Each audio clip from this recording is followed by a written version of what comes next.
best offensive player and their best defensive player. We've got a guest on today playing high school basketball in the US, coming home, getting drafted to the Pies rookie list. Toiled away in the VFL for a few years before going back to the US to punt for UCF. This year he transferred to Indiana for his senior season, and he's been a part of their storybook run. Tell you what, I probably should have chucked on a few bucks to have Indiana to win the college football playoffs this year because 100-1, mate, in the preseason. 0 5-star high school recruits and a team that lives by 3 words: do your job. Everybody give a big welcome to Mitch McCarthy. Mitch boys. Thank you very much. What a pleasure to be on, lads. Thanks for having it. What time of day have we got you over there? In Indiana right now, it's 9:50 p.m. So straight after a little walk through practice, I got home, had a shower and slipped into something comfortable and jumped on the line. Perfect. Straight on, mate. What's the weather like in Indy this time of year? Shit house, mate. It's so I got here around about 12 months ago. I got here and they had one of the biggest snowstorms they've had in years. So I just signed, committed, and they went, all right, come in on this day. And no sooner do I get here, there's about 10 foot of snow outside the front door. So I'm having to sweep. But it had no heater. The heating was broken in the house. So it was minus 15 Celsius.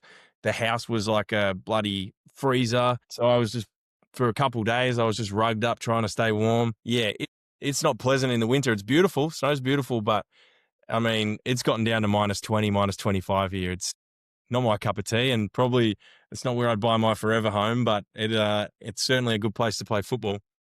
I was going to say, where'd you grow up in Australia? Just to, like, for a bit of comparison, where you've gone from sort of where'd you go up to the weather in Indiana now?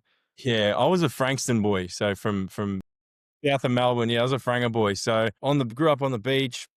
Summers lived down at the beach, always on the water, and played football, Frankston Dolphins. So we were on the water down there, and yeah, my life's always kind of been within a stone's throw of the beach. But here, it's God, I don't even know. They have a lake and they try and call it the beach, but it's nothing like it is back home. So yeah, I'm a Frankston boy, and then when I kind of grew up, I moved up to Melbourne and was living on Lonsdale Street for a couple of years, and that was awesome. But yeah, polar opposite, literally, of Melbourne. Although Melbourne can get pretty cold in the winters with that breeze that comes through.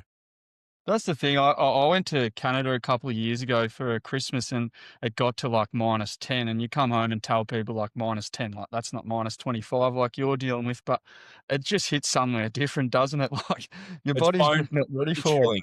It's freezing. I think it's the way, someone was telling me it's the way the houses are built. Like they don't right. have too much insulation because they plan for the summer. I don't know how accurate that is, but it sounds about right, especially some of those old bloody houses in South Melbourne and that, made out of wood. God. Yeah. Yeah, no, nice. So just what made you sort of take the leap to college football? What sort of, made you make that jump? I came over here in 2015 for basketball, and that was my passion, and I love basketball, and I had some awesome opportunities, got to train with some really cool people, a few NBA players, which was awesome. That's what I wanted to do. That's what I had my heart set on. But I got a bit homesick originally, and I kind of set it to my my TOC. It was a TOC Cup back then in 2015, the rookie league or whatever before that. Yeah. And he kind of heard that I was a bit homesick, and within 2 days I had a couple AFL clubs call, and I was like, well, I'm homesick and they're talking about rookieing me. Done. That's all I needed to. And he knew that. So I came home and started that and got delisted in the blink of an eye, but that's life. And then, just like you said, just kind of popped around the VFL for 3 or 4 years and still had that knack to punt. I just thought I'd always be good at it. I've always had a pretty decent leg, like a lot of us blokes do. And I thought, I think I can do it. And I thought a couple of times when I got delisted, I actually messaged Pro Kick in 2018 and was thinking about it, but it was just such a big leap. And like you said, it takes a lot of balls to say, all right, I'm going to pack everything up. I'm going to get a visa. I'm going to invest in all this stuff and head on over there and make a new start. So, but it just kept biting away, and I was like, I got to do it. I got to do it. So one day I said, stuff it, I'm doing it. Said it to a few people, and just to hold myself accountable, and here I am. There you go, mate. Mate, good on you for doing it. Honestly, we genuinely take our hat off to you. Mate, from like your time in the AFL and VFL system, would you say like there was much in there that sort of helped you like prepare for your college career now? Yeah, there's a couple things. Like the obvious is like being in a professional environment. Like a lot of these, like I said to you earlier, like a lot of these boys are just local footy boys. So they don't have the structures of professional sports where you wake up, 7 a.m. meeting, um, got to check in for breakfast, get treatment, mandatory treatment. If you're not getting treatment, even though it's not mandatory, it's mandatory. Like someone's taken note that you're not putting in extra work. Then you're going in out for practice, and then you come back in, you have lunch, and then you go on having your lift, and then you're going home. Very similar setup to over here. So just knowing getting up early, knowing, on time is late, knowing those little things, that certainly helped. The other thing that I was talking to someone the other day, and it's kind of similar to being on time is late, those little things. I think I was just really immature. I was a 19-year-old, mature age kind of rookie listed player when I was drafted, and I was just so immature. I think I rubbed a lot of boys the wrong way in the team, not in a bad way, but I don't think, I don't think I'm a terrible person by any means, but I think a lot of those guys kind of saw me as a cocky little kid that came in and thought he ran the joint, which at that time, if I knew I was doing that, I would have made a change. But I thought I was just being a normal kid.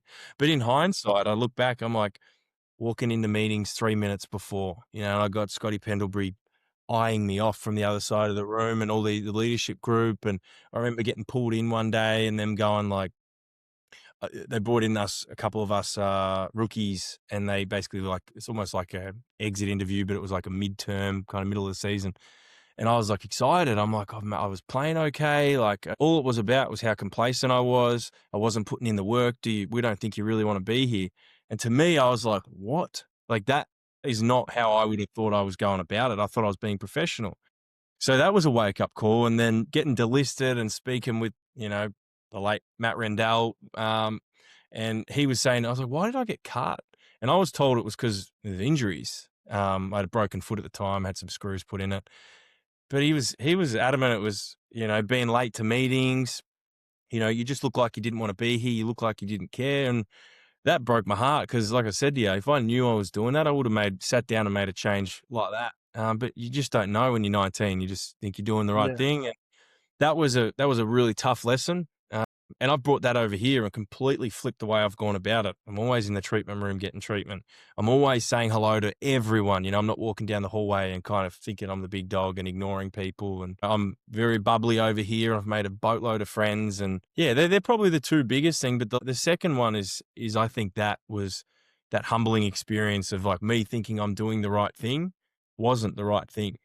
It was, it was the opposite here, and knowing I've kind of stood on those little secret landmines that have popped up in the AFL and VFL, and I know how to kind of do it. And that's, put me in good stead for my whole 4 years that I've been here. So 100%. It's just, as you say, it's that maturity and that life experience that you've already had has just really set you on your way, I guess, to make you attack first UCF and then now Indiana. So we'll sort of skip through to this season, and you've hit the transfer portal after 3 years at UCF.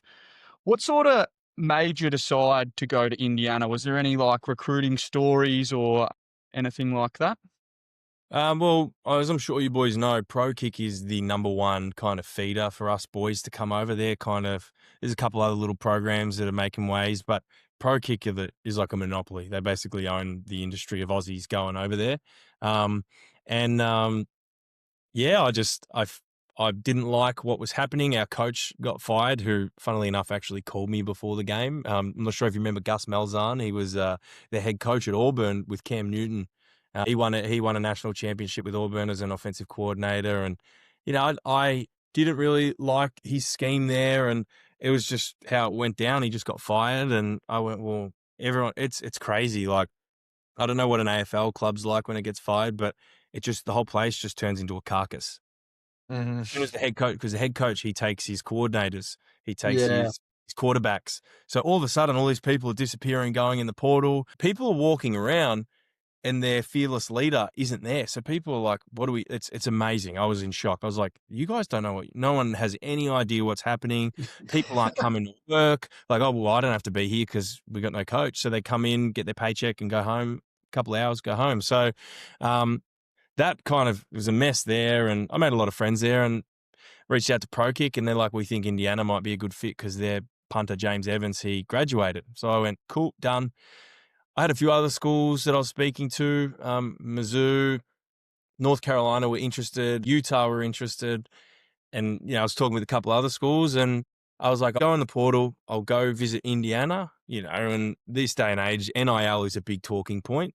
And it is, there'd be people lying to you if they say, I don't really care about the money. Yeah. The money that teams are throwing around, I promise you're going to care about the money. So I got there, and I'm like, I'll see what it's like there, the facilities, get to know the staff, the specs, whatever.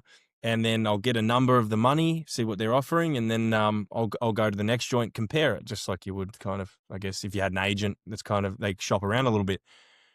I spent 3 minutes with Signetti in his office, and I left, signed, good, done, that's all I need to hear. He just has a way with words, very little, doesn't talk much. And I went in there, and it was a funny story, actually. I went in there, and I threw a number at him that I thought was massive. He didn't even negotiate. He said, you want to be here? I said, yep. And he goes, deal. And I was like, oh, hang on. Let's start that again. Hang on. Let's double it. So that was funny. So he's all business. If he wants someone, he'll get you. And the reality is with specialists is these coaches, NFL and college, they don't want to be spending weeks on specialists going, oh, I don't know. And just here's the money. You either want it or you don't. Sign. We don't have to think about our special teams, our specialists. So he wanted to get me in, get me out and done. And I love the place and the strength staff. We've got the best strength staff in the country. We've got the best training staff in the country, clearly the best coach in the country. Not just coach, the coaching panel. So yeah, I knew from the get-go. I was like, yep. So I just turned off all the other schools and said, nope, sorry, I've already committed. So that's kind of how that all went down, and awesome experience. Got to live like the kind of the visit, got here to the hotel. They had the big package on the bed with the gifts and the Indiana logo pillow, and it was awesome just to experience that, as you boys could imagine. That's something us Aussies would love. Like, you soak all that stuff up. So yeah, pretty cool transition. That's the thing, and I reckon, like, I, a couple of years ago, was lucky enough to go to Michigan and Michigan State just as a walkthrough tour, and it's something that us Aussies, we just eat it up. Like, as you said, like the facilities and how much I feel like they put into wanting to show off their brand, and like, look at our college, look at how good we are, and it's something that's very different to what is in Australia, that sort of tall poppy syndrome, the sort of, oh yeah, you come to us because we are this team sort of thing. So Thank you. yeah, it's fascinating to listen. And mate, we could listen to a million Kirk Signetti stories because we are both massive fans. Love him. No, he's a superstar. We'll head through a bit of the season. So there was a sort of a 3-week stretch there where I sort of, watching from afar, sort of started, I guess, to take a little bit more notice of Indiana. The beatdown of Illinois, where is won 63-10. They were ranked number 9 in the country. You didn't play, but was that sort of a game where you just thought, like, we are legitimate, like we are going to be the real deal? I think that kind of like, and if anyone's done their research, they know that, pre-season last year was a fluke. That's what the narrative was. Last year, fluke, had a couple games, had an easy schedule. They lucked out. They're going to come out this year and go, 6-6 and just scrape through and get a bowl game kind of thing. Obviously wrong. And you say the Chicago game, you say the Illinois game. We had some buzz around campus. People were excited. A lot of people were like, I wonder what's going to happen. Is it true? Are we a one and done team? Coming out and absolutely smoking those guys was unbelievable feeling. Ranked number 9, I think we might have been 21 or 17 ourselves at the time. So we were the underdogs. And there was a lot of discourse about, like I've said already, just we're imposters. Like last year was luck. To come out and beat them the way we did. And we weren't just lucky. It's not like we got a couple picks here and there. Like, we dominated on special teams. I think we had a punt block and a touchdown. Our corner, D'Angelo Pons, got a block and scooped it and scored. Our quarterback dominated. We even put in his little brother, who came in and had a great game as well. So yeah, you're right. There was a moment where everyone went, oh shit, okay, these guys could be legit. And it's funny how long that's lasted. You still got we've got cheating allegations coming out now. I don't know if you've seen that. We're getting accused of cheating. We're getting accused that we've hacked the cloud and we have access to their plays and everything, which is not the truth, because I would have heard whispers. People would have started whispering because you sanctum, people talk, hear things, So what a load of crap. People just can't grasp that we're as good as we are. And that has come from, like you said, we haven't got a bunch of 5-star recruits that we can just lean on and say, go be a superstar. We got guys that grind their ass off who have come from JMU, which, I mean, they made the playoffs this year, but, a good team in a weaker division. They've come across, they weren't highly recruited, and they've come and made half these blokes are going to get drafted. So, yeah, that Illinois game was that kind of blip on the map where everyone went, oh, shit, these guys are actually all right. And then Iowa, grossly underrated team, like a good team. They bulletproof defense, unbelievable punt return game. I know they had Wetchen, their returner, who I've never seen anything like it.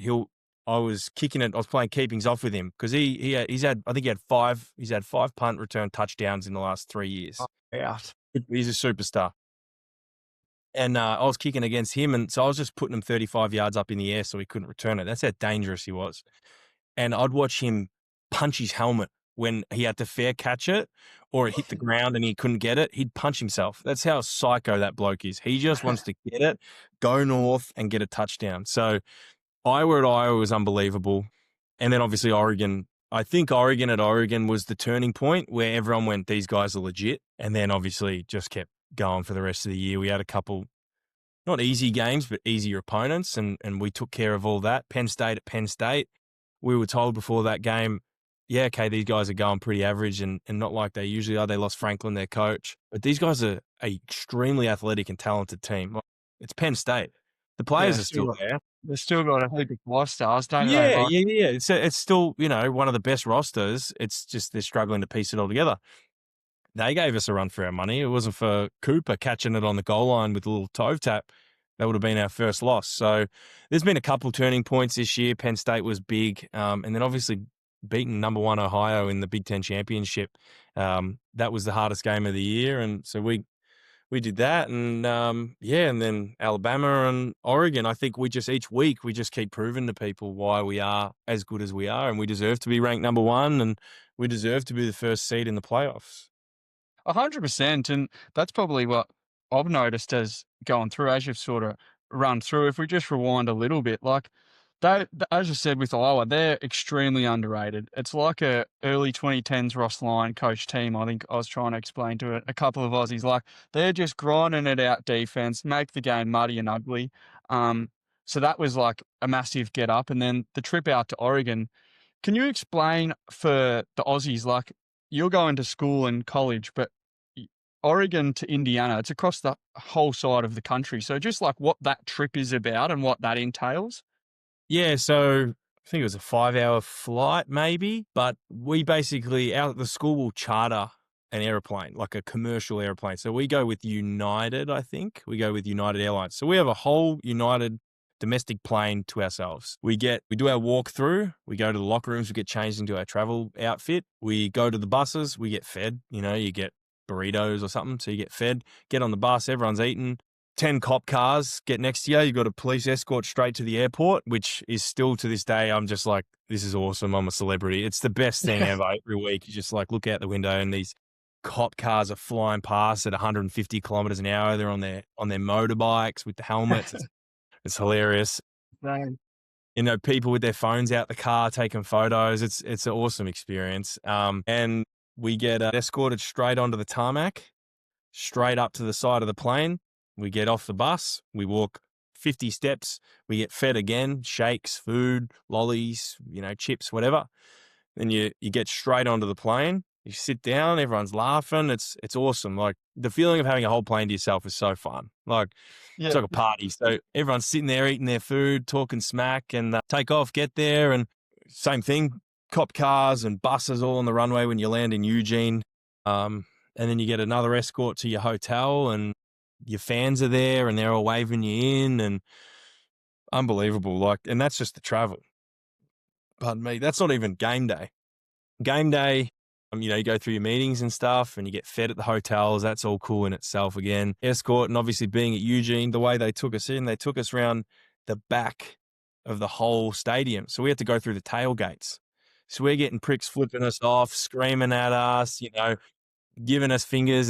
That is as intimidating as that is, that's what makes it so exciting, is you got 80,000 people totally against you. And yeah, then go out there, play the game, and yeah, it was a fantastic game. Both teams threw a couple picks and ended, crazy. I had people messaging me back home saying I almost had a bloody heart attack. But yeah, it's my favorite thing is the trip. The trip in itself is an adventure too. So I make the most of that. I have fun, chuck my headphones on, watch movies, eat some free food, laugh with the boys. It's all part of A good time. Mate, it sounds like you guys have like the best culture. I remember seeing Fernando jump on Pat McAfee's show, and just the way he spoke about the boys, it honestly blew my mind. I guess like I'd love to ask, when you like first met Fernando, or was there a moment in the season where you realized like we have like the next number one pick here, like we've got a guy? Was there a moment Yeah, you saw it? yeah. No, well, I'm not super like. I watch quarterbacks play, and I watch them throw a tight spiral 50 yards, and I think they should win the Heisman. Like, I'm impressed by these guys' arm talent, no matter what school you're at, is super impressive. So I'm in awe every day, no matter who I'm looking at throwing the ball. Our first interaction was Fernando is one of the most kind people I've ever come across, like genuinely kind. And I've been at other schools where the quarterbacks are the big dogs, and it's like out of a movie. They run the show, they got the swagger, the old dermy head wobble through the door, like. They all act the way you think they act. But coming over to here, and my first interaction with Fernando was I was on orientation day, and so was he, because he transferred across from Cal. And this tall guy with a big cheesy smile ran up to me. Hey, Mitch. Hey, Fernando. I said, nice to meet you, mate. Oh, I don't think he said his name. He said, nice to meet you. I said, hey, mate. And we kept walking through. I said, who is that? Is that a punter? Like backup, like a new punter or something? He goes, that's the quarterback. Because I'm not used to quarterbacks being like that. Like, Yeah. he's super humble. Today I spoke to him for 5 minutes about absolutely nothing, but he just came over and just wanted to talk. And I think these scouts, I don't know if that means something, but like that chemistry he talks about, he leads the way, whether it's not necessarily like by his voice and what he says, just his actions. Whether he knows that or not, I don't know, but that's what I see. In regard to, was there a moment that I thought, gee, this guy's good? The first 3 games of the year are a bit tough, because that's kind of Sig would slap me across the face for saying this, but they're kind of your gimme games. Like, you're expected to win them. Yeah. And so, of course, he's going to throw for a few hundred yards and get 10 touchdowns and all that stuff. He's just been, like, I think he's just set the tone in those first few games, but it never left. Like, he just continued to dominate these big teams the same way he dominated these, quote unquote, smaller schools or FCS schools. He just continued to dominate. I've rarely seen him slip up. And if he does slip up, like he threw a pick against Oregon, comes back and wins the game. Or he gets sacked against Penn State at Penn State, and he makes that game-winning pass on the final drive. So I've just been impressed all round, all year. Every time I see him walking around the facility, and especially after he's won the Heisman, he will never stop. He will never not stop to give an autograph or get a photo. He's just, I can't speak any more highly of him. He's such a fantastic person, and obviously he's a bloody good quarterback. It's just an amazing thing too. Like, you just, as a mutual just observer watching from thousands of miles away, you can sort of tell it. Like, he's just so uniquely himself and comfortable to be himself. And yeah, the stories of him, you're saying, he doesn't think he's bigger and better than anyone else on the team or any one fan or whatever. It's really powerful, because I feel like there is so many people in America that do think they are bigger, better, and that everyone is coming to take him down. So for Fernando to feel so just comfortable in his own body is crazy. Absolutely.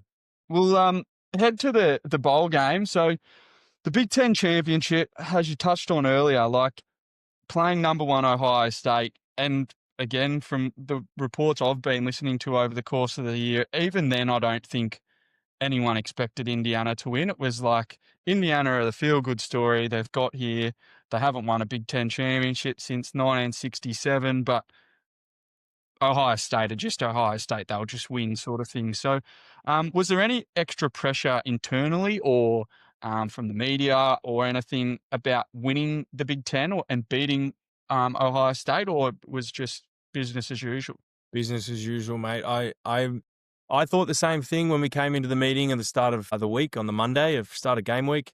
I thought it's going to be a lot of emphasis on, Julian Sayin, what he's good at, what's their defense like, whatever. Sig just came in and just said business as usual, but something to a similar effect. Focusing on the process, come in, do your job, just see past the badge, see past the Ohio State, and you look at them on paper. We're either similar or we're better in areas. It's an even matchup.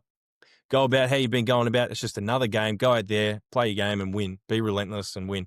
So, and we did that. And we're fortunate Fernando got absolutely lit up in the very first snap. Someone came off the backside edge, I think, and just blew him up. And my heart dropped. I had my hands on my head on the sideline and went, uh-oh. Lucky he just had the wind taken out of him. Couldn't breathe for about 20 seconds, he reckons. Came off, came back on, thank God, and finished it like a champ. Yeah, that was insane. I remember seeing that hit. I was like, that was madness, wasn't it? Mate, after you obviously got the win, what were the celebration like? Did you boys get to let loose, or was it pretty tame? No, well, the game was in Indianapolis, but I think it was like a 7:30 or 8:30 game. I can't remember. But by the time we went to the locker room, celebrated, selfies, photos, getting photos with the trophy. I've called bloody everyone in my phone book, FaceTiming them. We went out of there by, midnight. And then you got an hour drive back to campus, 1 a.m., come home, shout, like you got to walk, you get bus drops off. I live across the roads, walk here, jump in the shower. It's 1:30, 2 a.m. So I was devastated. I was in the group chat going, anyone out? What are we doing? No, everyone just went home, went to sleep. Yeah, that was and I had people, how the celebrations, send me Snapchat, send me videos. I got nothing. We didn't do anything. We woke up the next morning and went into rehab and did our stretching and our recovery and had a team meeting and went home. So the celebrations in the locker room were awesome. Calling my family and my friends and old teammates and stuff. And that was awesome. But yeah, we didn't have traditional we didn't have the champagne bottles in there, bloody popping bottles and spraying it everywhere with the bottles like they do in the NBA. It was nothing like that. Sig would never let that happen. Let me just make. But yeah, it was awesome. It's just still and it just keeps going and going. Like I said, I couldn't believe we won the Big Ten. I couldn't believe we won the Rose Bowl. Then we won the Peach Bowl, and now we're into the Nat. So every week is just this new. I'm just not surprised because I trust the team, but it's just a surreal feeling to see how well we're doing. Just a grouse experience, yeah. Getting to the Rose Bowl, what was it like playing in the Rose Bowl? The history, the tradition of that, such a special stadium, all the way down in Cali. So, yeah, how was playing in the Rose Bowl?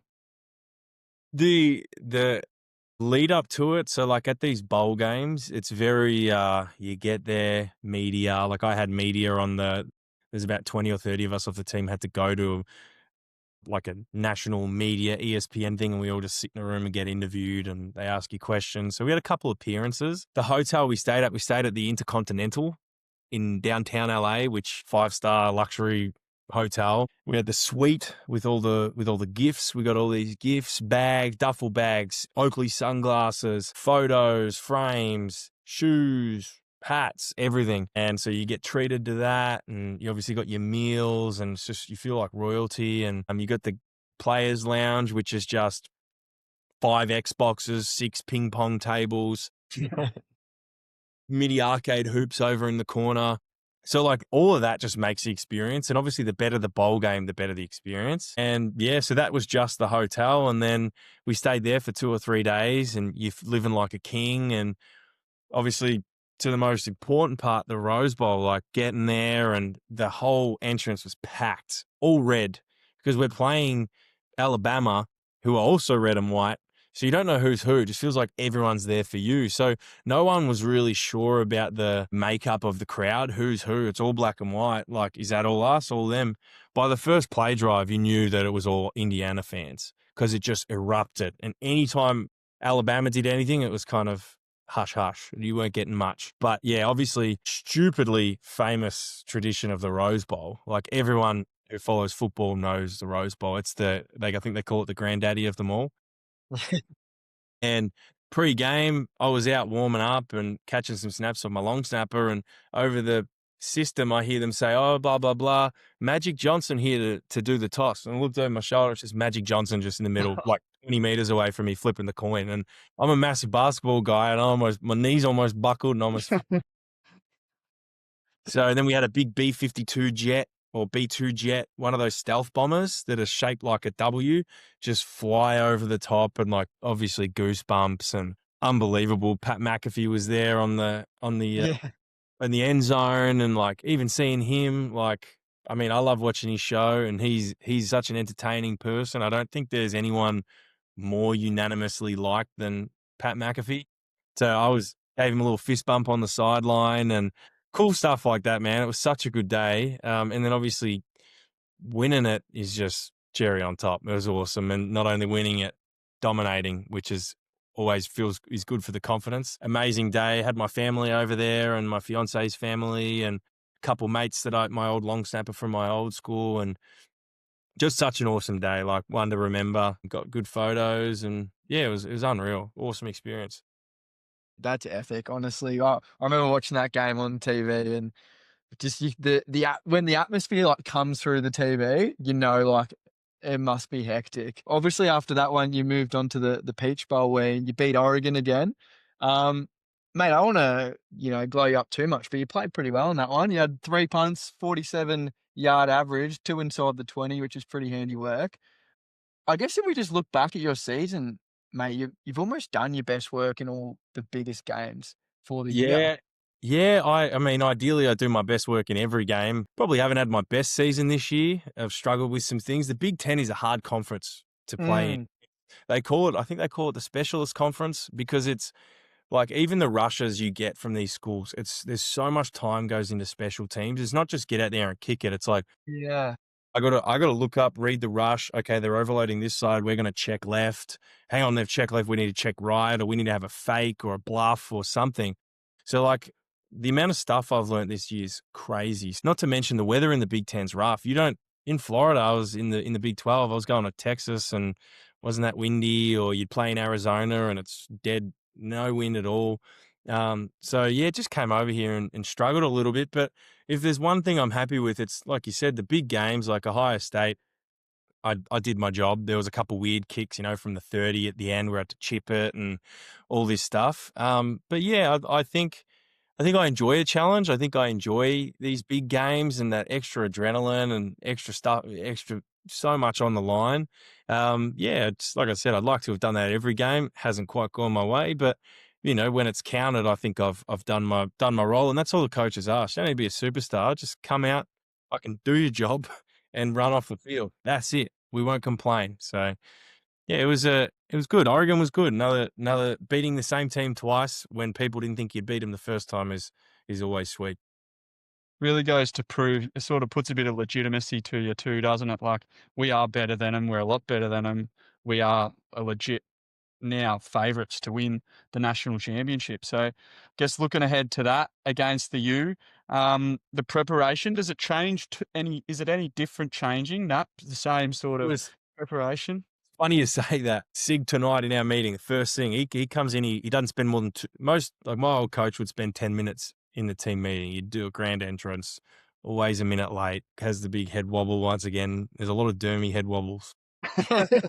Yeah, especially in the coaching industry. Sig just walks in, frown on his face, walks in, everyone instantly silent, like doesn't need to say a word. So that, I think, speaks volumes about how respected he is in the building. As soon as he walks in, silence. And his main point tonight was, the only thing that'll beat us this week is if we look at this game as if it's a different game. It is not a different game. It's just the same game we've been playing for the last 15 weeks. It doesn't change. Same prep, same attitude, same schedule, same mindset. We go in there, we beat them, we stick to our game plan, and it'll all work out. So it's just funny you said that. Does it change? No, specifically tonight, he told us it does not change. Yeah, sweet. How do you go yourself preparing? I know you played the guy from Iowa earlier, but Malachi Tony, the freshman from the U, he's explosive and an absolute energizer bunny, and he's top 10 in the country for return yards. So is it similar to when you play Iowa, try and kick away, sort of that sort of thing, without going into the game plan? But I guess for you, just preparing to play a really explosive returner. Yeah, I mean, it's easier to fall into the trap of like fearing the returner. I got a job, catch it, kick it, put it outside the numbers, cause a fair catch, give him as little time as he can. You know, the longer the ball's in the air, the better. So I'm not changing anything. It applies to me too. I'm not changing anything. Going out there and hitting my ball. That's it. You know, rely on the coverage to get down there. Would you say, do you have anyone for us, like someone to watch from Indiana next week? Is there anyone sort of might be going under the radar that no one's talking about that you think could be huge? Oh, I wish I knew you were going to ask that. I would have had someone for you. Put me on the spot. Oh, there'd be plenty. I just can't think. I mean, he's flown under the radar for the first half of the year. Second half of the year, he's exploded onto the scene. Charlie Becker, our receiver. We had one of our receivers, I think it was Elijah, went down with a hamstring early on, and they threw him in there, and he did what he did against Penn State, stood up. And ever since then, he's been a crucial piece to our offense. Freak athlete. He's the fastest on the whole team. If boys heard me say that, I'm sure they would contest that. Like, they think they're the fastest, but he is on the GPS, the fastest on the team. He's ridiculously athletic, crazy vertical leap, and doesn't drop anything, especially with these gloves. If there's a ball up in the air to contest, he's coming down with it. So definitely Charlie Becker. I mean, a lot of people are starting to find out about him, but he'll come out and he'll do his job. And he's not only on the offense, though, he's our best special teams player. So, like when we play on Friday, was it last week? The game against Oregon, the one that I pinned inside the 5, if it wasn't for him, they would have probably bounced back another 5 yards and it wouldn't have been as effective. It would have been a 90-yard drive instead of a 95-yard drive. He burnt his guy. We're watching it tonight. He burnt him, put him on skates, went past, ignored the bluff from the returner, and went straight to the ball. And he made that play happen. You know, I put it there, but he completed that play. So not only is he a freak on offense, he is so good and consistent on special teams. I think last year he was ranked number 1 in the country in the vice position, which I think is on punt return, but stopping the gunners. That's the vice. And so he barely got beaten in the vice position. So he'd rarely get beaten week by week by the gunners. I mean, you're talking about the best athletes on the team play the gunner position. So definitely keep an eye on Charlie Becker, another great bloke and very, very funny. I love Charlie to pieces. He's a good man. That's awesome, mate. We'll definitely be keeping our eyes on him next week. Just to finish it up, we've got a bit of a rapid fire. So we're going to fire a few questions your way, mate.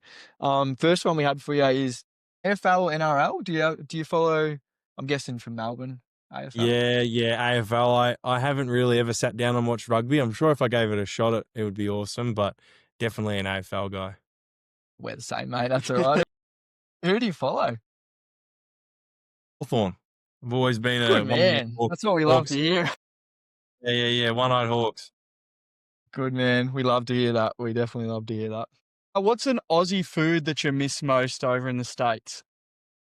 It's not a food, but I miss my coffee.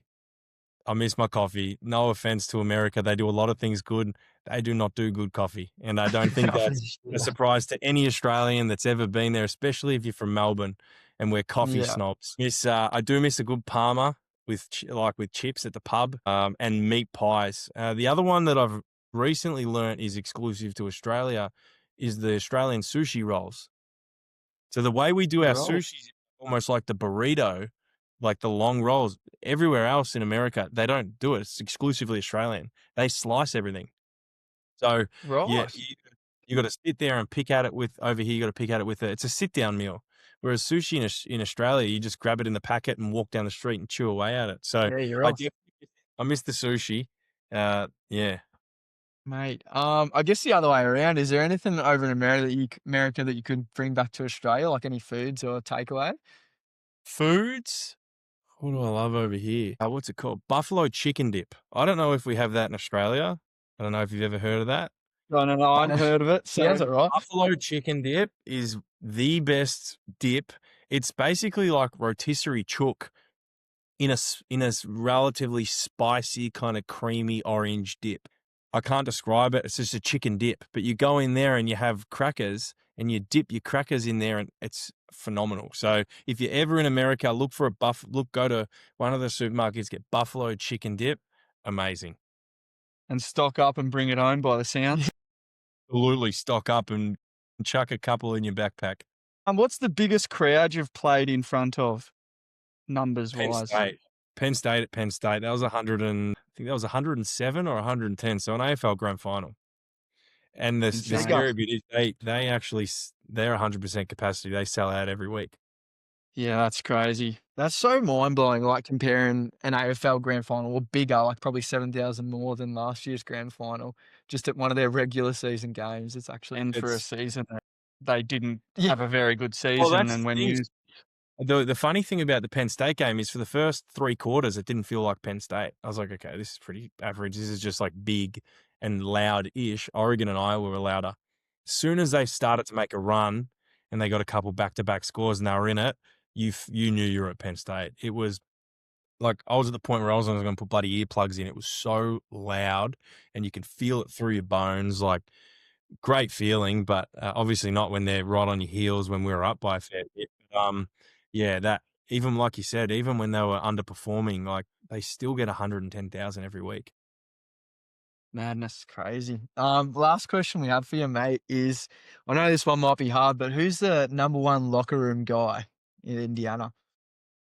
I got a couple for you. It's too hard. There's a few that are tied.